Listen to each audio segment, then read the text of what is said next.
Welcome back to Inside the Lines. Now it's time for Face-Off, where defending champion Zach Cecil takes on newcomer Jeff McNish.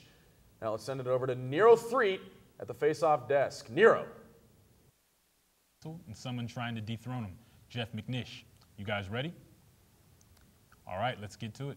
The first topic is baseball. Last week we talked about the Yankees' chances of winning the World Series. Now let's talk about the best team in the West, the LA Dodgers. What are their chances of winning it all, and what is the one thing that could stop them from winning the World Series? Let's start with you, Jeff. Well, I mean, I really like the team. You know, they got their third in batting, fourth in fielding, #1 team in the NL with, you know, real low ERA, 3.4 ERA, I think, as a team. You know, it's really good. They got a real solid bullpen, 2 guys that could close for them if they needed to. But when I look at the team, I wonder, is their starting pitching enough? There's a lot of other really strong teams in the NL, a lot of teams that have better starting pitching. So if these guys can produce in the playoffs and their bats can keep hitting the way they have been, they can make it all the way. And if they do make it to the World Series, I really like the fact that they have a DH already on their team in Manny Ramirez. You know, he's ready to go, and then you've got a stronger defensive field to play with as well. Right, yeah, but, everyone seems to forget about the LA Dodgers, you know, when you talk about NL powerhouses, because they got off to that hot start and then they kind of faded a little bit, but they got 91, 92 wins, and they do have a really good ERA, but you know, it's so do, you know, the Cardinals, so do the Phillies, and the Phillies have an offense, and really outside of the Dodgers outfield, that's it. And, you know, I just don't really see the Dodgers coming out of the NL West, and I know that, you know, the Rockies, who are also in the playoff hunt with the Giants, so those are all good teams, but I just don't see it other than, you know, if you know, their pitching, you know, steps up. Randy Wolf and Clayton Kershaw, you know, those are guys that are untested, I think, when it comes to high leverage games. You know, they're definitely untested, but they're leading the NL in ERA, so it's whether they can keep that up in the playoffs, whether these guys are going to continue to produce and continue to pitch the way they have been, but their starting rotation is banged up, so we'll see what happens. Right. Get it to Jonathan Broxton, get it to George Sherrill, get it to that good bullpen, and it's locked up. All right, definitely great points all around. I'm going to give the point to Zach. I think it's the Phillies division or the Phillies league until someone else takes it from them. And now on to our next topic, Cougar football. First, Joshua Anderson leaves the team. Now James Montgomery is injured for the rest of the season.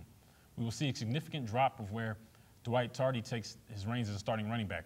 How much more of an underdog does this make the Cougs heading into this weekend's matchup with Southern Cal? We'll start with you, Zach. I mean, how much more of an underdog? It doesn't matter. They're going to lose. They're going to get beat. USC is coming off of a loss. And, you know, teams play harder off of losses, especially USC. And, you know, you're losing Dwight Tardy, who is leading the team in all-purpose yards with 132 per game. And where you're also suffering is his return yards, field position. And, you know, if you're not getting good field position with their stagnant offense, you're not moving the ball. You're going to get beat pretty quickly. Yeah, you know, when I look at it, I don't even look at the real running back problem. I mean, we have running backs, they're all right.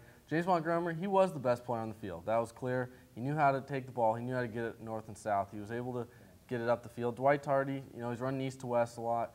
He's not really taking it up the field. But where I really see the problem is at quarterback. You know, you have a team that's based around a quarterback. Let's see Jeff Toole. Let's see what he has. He looks good. I mean, from what people have said, he's a real high recruit. Let's see what he's got, you know. That's where the team's going to go. It's not going to click, you know, if Dwight Tardy's there, Dwight Tardy's there. James Montgomery was better, definitely. It's not going to hurt us this week. But let's see what Jeff Toole's got. If he is the quarterback of the future, let's see him. Let's see if he can play. Let's see if he can run. And, you know, USC, this is kind of a down year for them. They're not the same at linebacker. They're not the same there. I think he could survive out there. And if he can, then we might have a chance. Yeah, definitely. Again, real good points all around. I'm going to give the point to Jeff on this one. I like how you see the team should move into the future and look at what they have in their depth chart. And now on to the most interesting topic, Chad Ochocinco. This past week, Ochocinco did the famous Lambeau leap after scoring a touchdown against the Green Bay Packers. Not a big deal, right? Well, here's the catch. Ochocinco apparently purchased tickets in the front row of the end zone for Bengals fans and arranged for them to make the trip to Green Bay just so he could Lambeau leap. What do you think about Ochocinco's antics, and if you could do one touchdown celebration, what would it be? Let's start with you again, Jeff. Well, I think it's great antics. You know, he's not using props. He's doing a Lambeau leap, you know, just like all the Packers would like to do when they score touchdowns. And he's got his own fans there. He brings them out, you know, and he's got to plan it. You know, do I score this? You know, he's got to go in the first or the third quarter. You know, second, fourth, he doesn't have fans in both end zones, I don't think. Maybe he did. Maybe he did plan ahead for that. You know, I wouldn't put it past OCHOCINCO to have fans in both end zones. He definitely would do that. If I had to pick one, I might steal Chad OCHOCINCO's next touchdown celebration, as he tweeted yesterday on Twitter. What he wants to do is grab the new 2K10 when it comes out for PSP and have that in his back pocket to pull out and start playing some PSP in the end zone. I like it. Let's see it. He will get flagged, though, because that is definitely a prop. Yeah, I mean, I don't know. His antics are they're getting a little out there. The next one, I don't know what he's going to do. I can't even imagine. You know, where do you keep a PSP? Do you have it in your pads? Do you just pull it out of your jock?